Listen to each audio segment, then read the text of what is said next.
Moverse por ese terreno incierto en el que conviven vivos y muertos es siempre un tanto inquietante, porque suceden cosas que no siempre pueden ser explicadas. El documental de hoy va precisamente sobre eso. Lo rodamos íntegramente en Brasil porque en ese país, más que en ningún otro, los espíritus, ya sean de personas fallecidas o de dioses intermediarios, se mezclan con los vivos con más naturalidad que en cualquier otro lugar del mundo. También es un documental que hemos rodado sin prejuicios, sin hacer ningún tipo de crítica y eludiendo en lo posible los comentarios para que ustedes sean los que vean y los que opinen después sobre la veracidad de lo que sucede en esos lugares donde se establece la comunicación entre este plano y el otro. A las afueras de Río de Janeiro rodamos algunas secuencias que tienen que ver con rituales de cementerio, sobre todo esas ofrendas que se colocan los creyentes para buscar los favores de Pombagira o de Nana Buroqué o de cualquier otro orisá del panteón Umbanda o Candomblé. Pero la parte fundamental está rodada en Sorocaba y en Sao Paulo. En Sorocaba sería la parte luminosa, por eso este programa lo titulé Luz y Tinieblas. La parte de la luz sería la que rodamos en un templo, prácticamente una iglesia, construida para que en ella oficie un médium célebre en Brasil, Antonio Gerardo de Padua, que él incorpora a diferentes personajes ya fallecidos para que a través de él realicen curaciones con los enfermos que acuden desde todas partes del país. Será una ceremonia de Umbanda porque la persona, el espíritu que él va a incorporar en este documental es el de un antiguo sacerdote de esa religión. Y todo es luminoso, todo es blanco, los atabales suenan con brío y lo que se produce allí tiene una finalidad exclusiva, que es la de ayudar a los vivos, la de curar a los enfermos. La otra parte, la oscura, la rodamos en un barrio marginal de Sao Paulo. Allí la sangre fue la protagonista. La ceremonia de Candomblé estaba realizada en torno a una figura siniestra, pero muy importante dentro de ese panteón, Exú. Y Exú, en ese tipo de rituales, exige el sacrificio de una cabra o de unas gallinas. Así lo hicimos. Y el resultado de esos rodajes, que insisto, no ha sido objeto de ninguna manipulación más allá de la necesaria para el montaje, lo verán ustedes después. Se trata de documentos auténticos y si esa comunicación entre vivos y muertos es real o no, serán ustedes quienes lo decidan.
Brasil es más que cualquier otro de América el país del espiritualismo.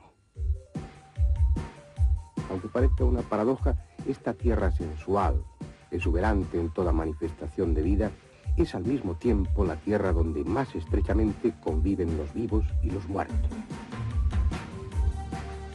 Como si esa explosión vital que es Brasil generara un ambiente de energía en el que encontraran alimento las almas de los fallecidos, los espíritus de la naturaleza y los dioses de cualquier escala o categoría. Todas las encrucijadas de esta gigantesca nación son escenario propicio para el encuentro entre el mundo de lo tangible y el de los poderes invisibles. Solo es preciso decidir si ese encuentro ha de ser con lo elevado o con lo primitivo, con la luz o con las tinieblas. Comencemos por acudir a una cita con entidades procedentes del horizonte luminoso. Este es el Templo Universalista Jesús Cristo de Sorocaba, una pequeña ciudad a 100 kilómetros de Sao Paulo. Ha sido abierto un par de meses antes de esta filmación y toda su actividad gira en torno a un hombre, Antonio Gerardo de Padua, uno de los médiums más reputados de Brasil. Su misión no es la simple comunicación con los muertos, sino ser el medio para que dos espíritus, el del doctor Clayton y el de Benedito da Praia, continúen curando enfermos desde el otro mundo. Antonio, este es el primer hospital espiritual, creo que del mundo. ¿En qué consiste este hospital? O Templo Universalista Jesus Cristo, ele é chamado de o primeiro hospital espiritual do mundo, porque aqui nós abrangemos todas as terapias que se podem imaginar no campo de ação dos espíritos para os necessitados. Nós temos as operações espirituais e, a par delas, um reequilíbrio espiritual para as pessoas. Então é a parte das doenças, da cura das doenças e a parte do reequilíbrio espiritual. Es decir, que los espíritus son los que curan en este hospital. ¿El espíritu o los espíritus de quién? Os espíritos, no caso de um médico holandês, que é o Dr. Clayton, e o benfeitor espiritual Benedito da Praia. Não são eles que curam, na verdade. Eles são uma ponte entre Deus e os homens. ¿Y cómo se efectúa ese aporte, esa posesión, por ejemplo, de Benedito? ¿Cómo actúa? ¿Entra en tu cuerpo o cómo es? Como em todas as mediunidades, existe uma ação do espírito através de um médium para se comunicar com os vivos, os encarnados aqui da Terra. No meu caso, é a incorporação. Os espíritos se manifestam por meu intermédio. Então, o meu espírito sai fora da matéria. E o benfeitor espiritual ocupa provisoriamente, enquanto ele trabalha, o meu corpo físico. O sea, el espíritu de Benedito ocupa tu cuerpo, tú entras en trance y entonces Benedito cura. ¿Qué clase de operaciones o qué curaciones? Enquanto o Dr. Clayton, que é o médico holandês, é cirurgião geral, sempre a nível espiritual, porque o Dr. Clayton não corta o corpo. Ele desmaterializa aquele mal que tem ali dentro. O Benedito da Praia, ele faz o mesmo estilo de operação, mas a nível da ortopedia. Coluna, hérnia de disco, joelho, ele cuida dessa parte.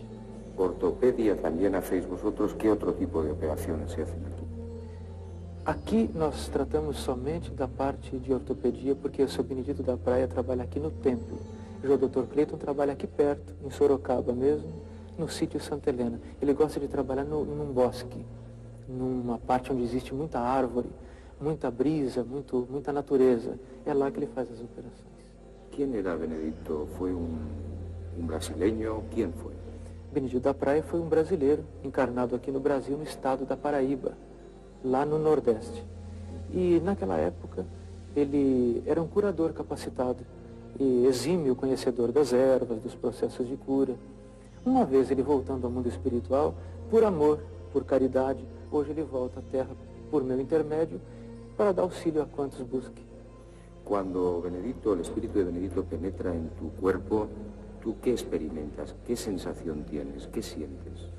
A experiência mais maravilhosa que o ser humano pode imaginar. Porque eu, uma vez saindo fora do corpo, eu vislumbro todo o mundo espiritual. Eu vejo o mundo físico e o mundo extrafísico. Essa é uma experiência em que todo ser humano deveria pedir a Deus para um dia passar. Porque ele conhece o mundo espiritual, ele fica conhecendo o mundo espiritual. E o mundo espiritual é uma realidade e uma maravilha de Deus. Vamos a ser testigos de una ceremonia en la que el médium Antonio Gerardo de Padua cederá su cuerpo al espíritu de Benedito da Praia, el curandero umbandista muerto hace 50 años. Y es por él por quien el templo se viste con los atributos de la Umbanda, una de las religiones afroamericanas de Brasil. Esa fue la religión del curandero en este mundo. Y ahora, en sus visitas desde el plano espiritual, gusta del mismo ambiente en que curaba cuando estaba vivo. Vestidos de blanco, como corresponde a oficiantes de Umbanda, y caminando al ritmo de los atabales, entran los ayudantes, los medios auxiliares. Algunos también caerán en trance durante la ceremonia y a través de ellos actuarán otros espíritus para curar a los enfermos que aguardan expectantes en los bancos de esta especie de iglesia.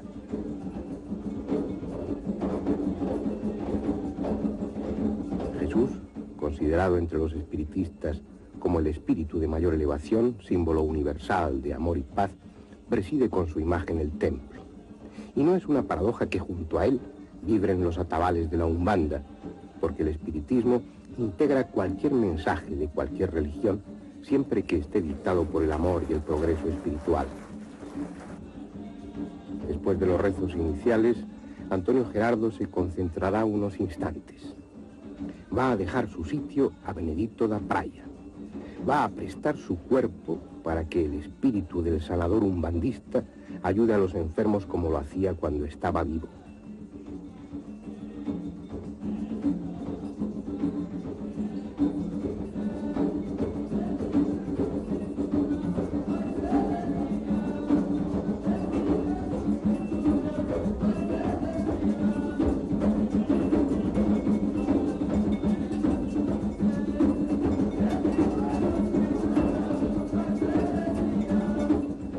La primera señal de que el espíritu se ha incorporado es una especie de tic, pasarse la mano por el pelo. Sea la incorporación del espíritu de Benedicto, o sea un mecanismo puramente psíquico sin intervención de lo trascendente, lo cierto es que a partir de ese momento la personalidad del médium cambió en apariencia. Su nueva forma de hablar y de comportarse fue identificada inmediatamente por los asistentes como las de Benedito da Praia. Los ayudantes van saludando con muestras de cariño y respeto al recién llegado, quien por su parte parece sentirse como en su propia casa, lo que en muchos sentidos es cierto. Este templo sanatorio fue construido a instancias suyas y cada semana viene del otro mundo para dirigir estas sesiones terapéuticas. Nadie da muestras de escepticismo, no hay el menor indicio de desconfianza. Todos dan por seguro que el que ahora está entre ellos no es ya Antonio Gerardo, el médium, sino Benedito da Praia, muerto hace medio siglo.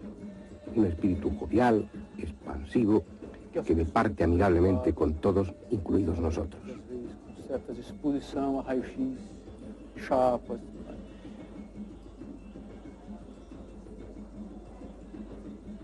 Esta radiação atômica, porque certo que eu conheço um só, mas por um ele tira a base, né?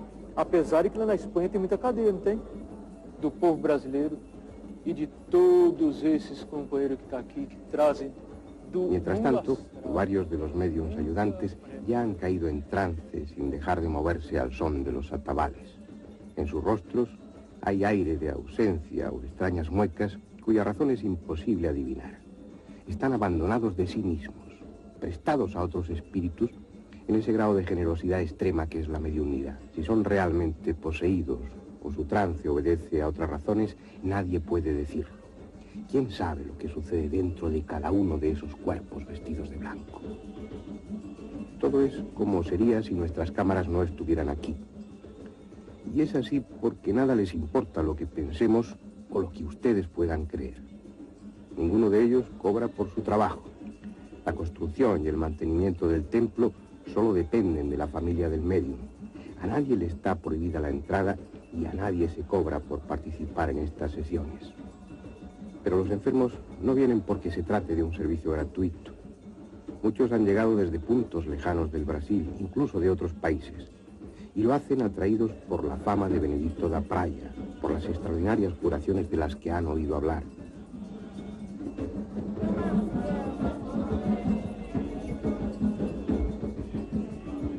Sin embargo, los métodos que él utiliza no son espectaculares, corresponden a los de un sanador experto en el manejo de energías, con intervenciones en el astral, dentro del campo de lo que, hasta que sepamos más, llamamos mágico.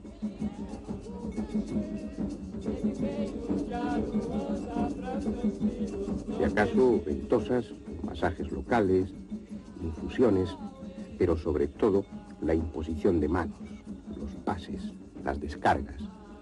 Nada comprensible para los que observamos sin otros datos que lo que está al alcance de la vista, y que no obstante debe funcionar. porque muchos de estos pacientes ya han venido otras veces y lo siguen haciendo tras experimentar una ostensible mejoría en enfermedades que llevaban años arrastrando sin alivio, hasta que se pusieron en manos de Benedito da Praia, el curandero muerto, que cada semana vuelve al mundo material para seguir curando. Algo que, si es cierto, resulta extraordinario. No todos los días se tiene la oportunidad de conversar con un espíritu. ¿Es Benedito da Praia? Sim, senhor. ¿Quién es Benedito da Praia? Olha, eu vou responder aqui para o João. Ele está me perguntando quem é Brígido da Praia. Brígido da Praia sou eu, um trabalhador já desencarnado, em nome de Deus, em nome de Jesus Cristo, venho na Terra com Geraldo, que é o meu médium. ¿Estás desencarnado? Eu estou desencarnado porque eu não estou na Terra mais, né? Desencarnado, Pero- que já... Quer dizer Não, que já passei para a vida espiritual. ¿Y qué hacías cuando vivías en la Tierra? Eu morava no estado da Paraíba, no nordeste do Brasil, a terra mais linda do planeta atual. A terra mais linda e melhor do Brasil é a Paraíba, que é a minha terra. Ahora que... Eu era lavrador, meu filho, lá eu era lavrador, fazia plantação. Não tinha cidade naquela época. Tinha cidade, mas eu não era da cidade. Eu era do mato, eu era ligado à orla. Então eu pescava, eu plantava, tinha minha família, graças a Deus. E lá, quando completei uma certa idade, desencarnei picado de uma cobra. De lá vim trabalhando. Eu já fazia cura lá, eu era curador, entendia muito de erva, entendia muito das plantas, entendia da cura. De modo... ¿Y por qué haces esto ahora? Por que estou na Terra agora? Não, porque está fazendo agora esse trabalho. Agora? Ah, meu filho, olha, Deus me livre que o senhor desencarne cedo. Mas, se o senhor desencarnar cedo, vai procurar alguma coisa para fazer. Porque aqui no mundo espiritual a gente tem que fazer alguma coisa, senão não progride. Fica estacionado, não faz nada. Entendeu? Tem que fazer alguma coisa. Como a minha especialidade, o que eu sei fazer, é curar as pessoas em nome de Deus, agora eu continuo curando pessoas em nome de Deus. Mas não é só na Terra, não. No astral também, no espaço também. Eu continuo curando. ¿Dónde estás cuando no te encuentras encarnado? ¿Dónde estás? ¿En qué lugar? Quando eu não estou vives? incorporado. Sí. Ou eu fico aqui no templo tomando conta, ou então, deixa eu trazer a mãe nossa aqui para cá. Ou então eu fico aqui no templo, ou então vou para Paraíba, ou então nas colônias espirituais que tem acima das cidades. Por exemplo, aqui em Sorocaba tem uma colônia espiritual, ¿Encima de la ciudad? em cima da cidade de Sorocaba. Em cima da cidade de Sorocaba tem uma colônia espiritual. 7 quilômetros acima tem uma colônia espiritual. Ali existe reabilitação dos espíritos sofredores, reabilitação do espírito inveterado, colônia de restabelecimento, colônia de receber os desencarnados que desencarnaram cedo. Pois bem, então tem uma colônia.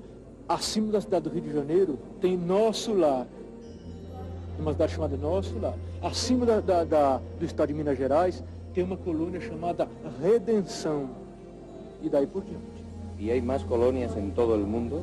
Muito mais colônias em todo mundo. E muito preocupada do que o ser humano está fazendo nessa fase da Terra. Porque estão destruindo a Terra, devastando as matas, criando a poluição no mundo que não pode fazer uma coisa dessa, queimando tudo, inveterado no sexo, na droga e na safadeza. Entonces, E después na de... roubalheira. Benedito, ¿después de la muerte existe vida o no existe vida? Se não existisse, eu não estava aqui. Colonias espirituales, trabajos para evolucionar espiritualmente, preocupación por los vivos y por lo que hacemos con el planeta. Quizás sea así, quizás todo esto sea verdad, y lo que para los materialistas resulta imposible se produzca en lugares como este con toda naturalidad. Pero no siempre el supuesto contacto con el otro mundo está rodeado de luz. No siempre las entidades invocadas proceden de ese horizonte luminoso. El hombre esconde una parte oscura, cubierta por la débil capa de lo racional. Y cuando se enfrenta a sus sentimientos, cuando la angustia o el deseo le dominan, la frágil barrera se rompe y surge lo mágico que lleva dentro, la necesidad de llegar a acuerdos con potencias de las sombras a las que no ve, pero cuya realidad intuye. Algo que en Brasil es más evidente que en cualquier otro lugar. Cuando los barcos de esclavos trajeron a América su carga humana, en las bodegas, junto a sudaneses y bantúes, venían otros pasajeros invisibles. Los viejos dioses africanos, los espíritus temibles o benévolos de las religiones animistas negras que pronto se extendieron por todo el continente, mezclándose con las figuras del panteón católico en un sincretismo que aún perdura. De esas religiones primitivas derivó el catimbó, el xangó, el candomblé, la umbanda, y aquellos espíritus llegados de otro continente se instalaron en Brasil sin perder un ápice de su fuerza. Y ahí siguen, recibiendo las peticiones de sus fieles, acudiendo cada noche a las tapias de cualquier cementerio, atraídos por las ofrendas de aquellos que demandan sus favores. Pero hay otros lugares en los que entrar en contacto con los poderosos orixás. Lugares de encuentro con el mundo de los espíritus en los que el ritual es más estricto y las ofrendas requieren el olor acre de la sangre. Y para filmar uno de esos rituales, fuimos a las afueras de Sao Paulo, al terreiro de un babalorixá de candomblé llamado Carlos de Oria.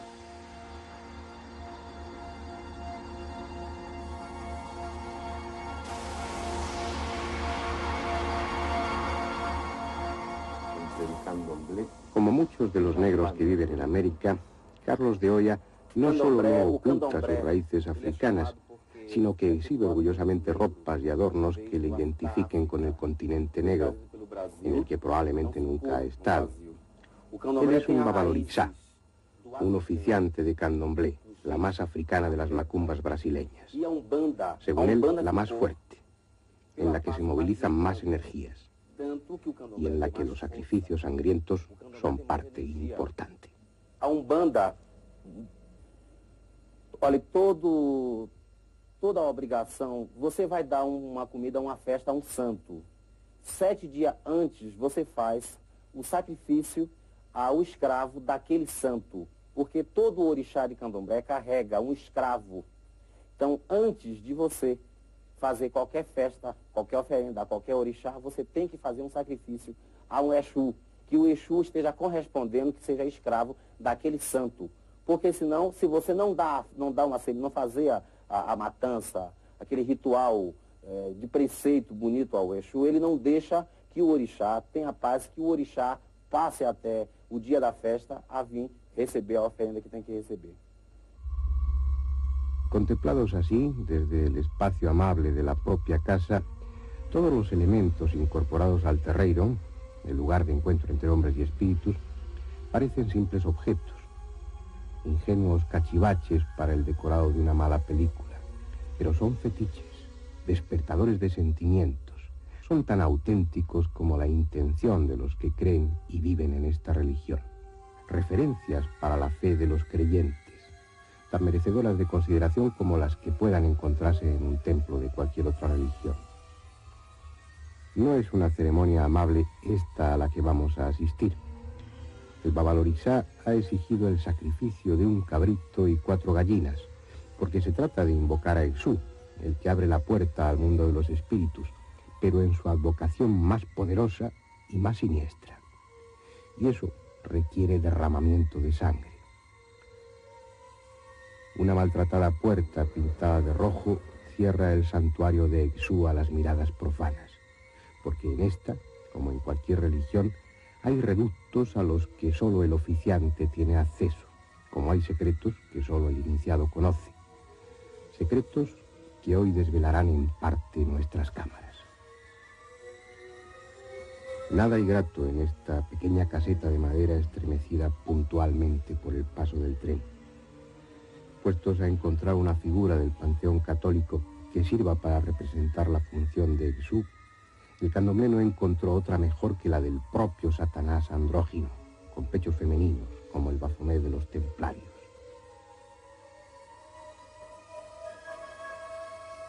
El rojo y el negro son los colores de Exú, Sus instrumentos, el hierro con forma punzante o cortante, cuchillos, tridentes, clavos. Junto a ellos las ofrendas, aguardiente de caña, champán, cigarrillos, pasta de mandioca, todo acumulado como un sórdido bazar en el reducido espacio del santuario donde se hará el sacrificio.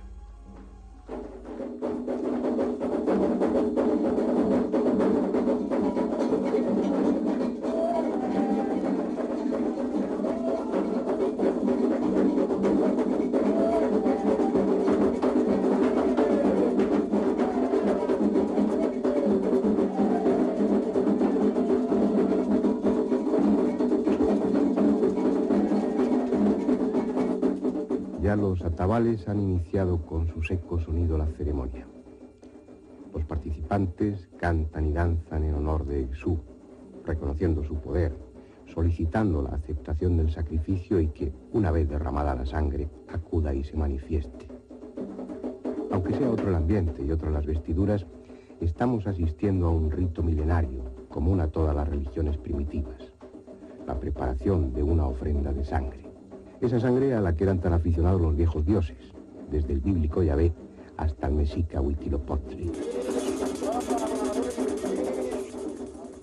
Y así, el líquido vital, rojo y espeso, es derramado en el pequeño santuario entre balidos, cacareos, salmodias y golpes de tambor.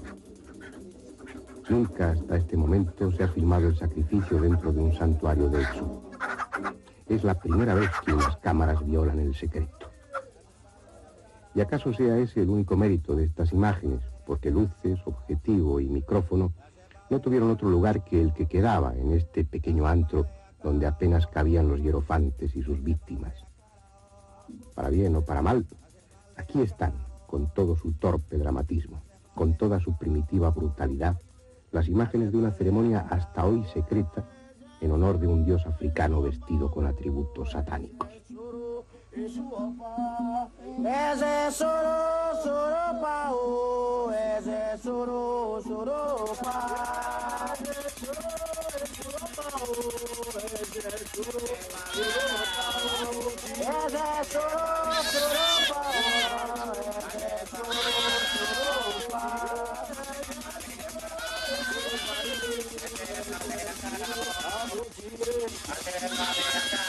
Agoro baile, agoro baile, agoro baile, agoro baile, agoro baile, agoro baile, abotire, abotire, agoro baile, agoro baile, agoro baile,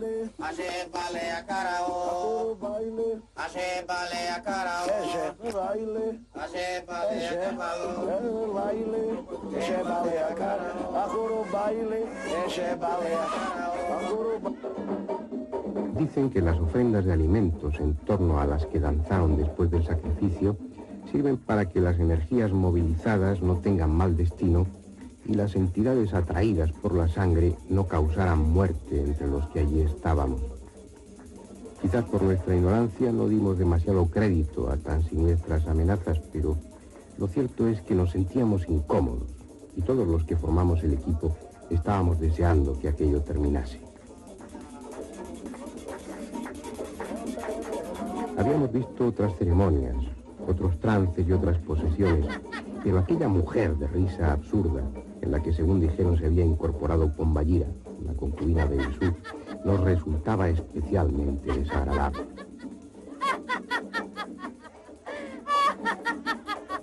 Incluso el propio Valorizá, mitad maestro de ceremonias, mitad sacerdote, se nos antojaba grotesco con su disfraz de guardarropía y el ojo atento al objetivo de la cámara. Y los mismos comparsas, con su aire disciplinado y cansino, nos parecían malos actores representando un papel en el que no creían. Sin embargo, debajo de aquella apariencia, y a pesar de nuestro distanciador escepticismo, intuimos que al apagar nuestros focos, las tinieblas serían allí más espesas que de ordinario y ese lugar el menos propicio para encontrar descanso.